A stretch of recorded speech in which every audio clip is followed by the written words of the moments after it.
Hi guys, it's Simon here. IPAs are super popular at the moment and they're really in fashion. We're going to brew a Hopus Pocus today and have a little look about how the IPA came about. So before we get going, let's have a look what's in the box. Here we've got the malt. So the malt is a Pilsner, a wheat and a melanoidin. The Pilsner's really efficient and nice, clean and crisp. Your wheat should give you a nice head and there's a bit of melanoidin in there, I'm guessing, just to give you a nice malty flavour. Okay, hops. What have we got for the hops? So, you've got some Magnum, some Mosaic, some Simcoe and some Citra. That's going to give you some nice, intense, big flavours. Those four are going to go into your hop containers. The thing about this one is, if you've not done it before, you've got another 2 packets that you're going to add afterwards, and those will give you even more. So this is going to be a really, really, really heavily hopped beer. What's good though is we've got a nice balance with the grain, and I think we should end up with something really tasty. As I've said before already, IPAs are super fashionable at the moment. For me, you try a lot of them and they just chuck hops at them. What we want is a really nice, well-balanced beer. So everything's all loaded into the brewery. Let's press the button and off we go. Hopus Pocus. You can see the grain there, the hops in the cage. We've got our tablet sitting on hop cage number 1 and we're running. 5.5 hours and all will be good.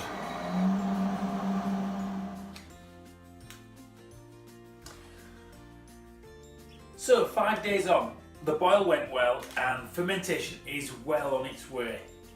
For the Hopus Pocus, we're now ready to dry hop. What's dry hopping?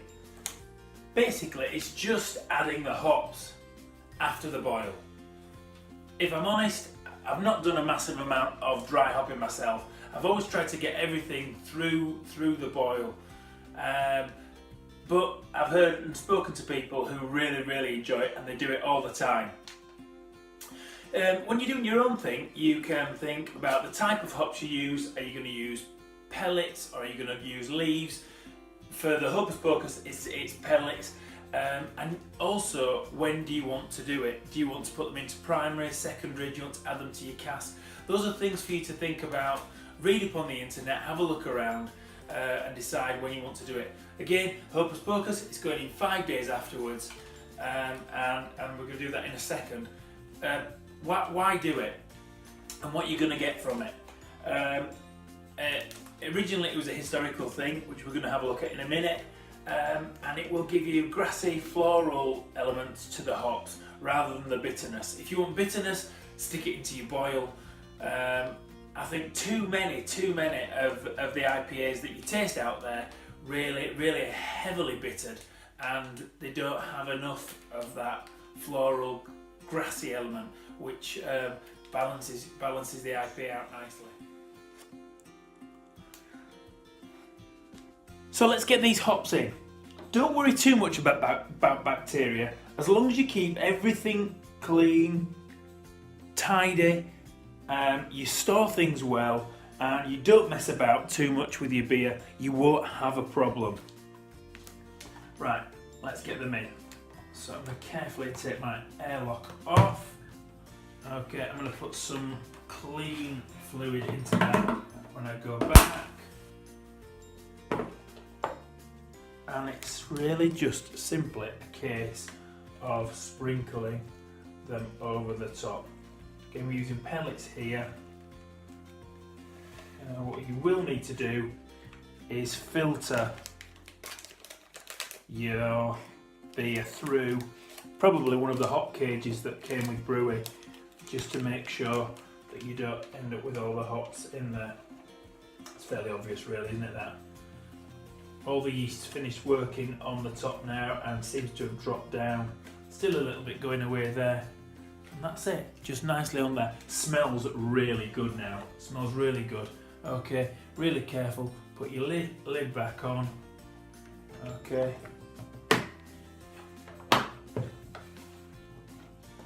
Put some fresh liquid into my airlock and then put that back on there. So the IPA probably came about maybe 140 years ago. It probably had about an 18,000 mile journey, all the way from England, all the way around up to India. Now they came about because heavily hopped, high alcohol beers made the journey really well. The IPA wasn't the only one around at the time. Stouts were popular too, because they were probably high in alcohol and probably had plenty of hops in them as well.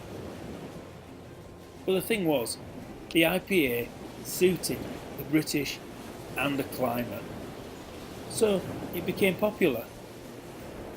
It probably started out as a beer called an October Ale, but it certainly changed.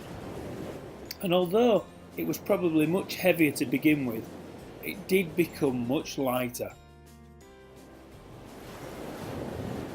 It stayed popular until around 1900, when other drinks like whiskey, gin and even tea started to take over.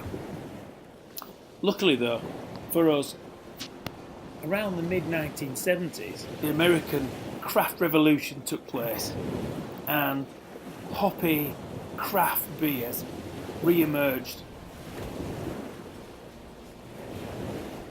Who knows for sure how similar our IPAs are today to those of maybe 140, 50 years ago.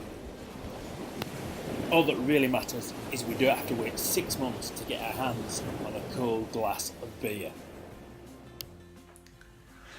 So while I wait for my Hopus Pocus to work its magic, I think I might just do a bit of IPA research. Cheers guys!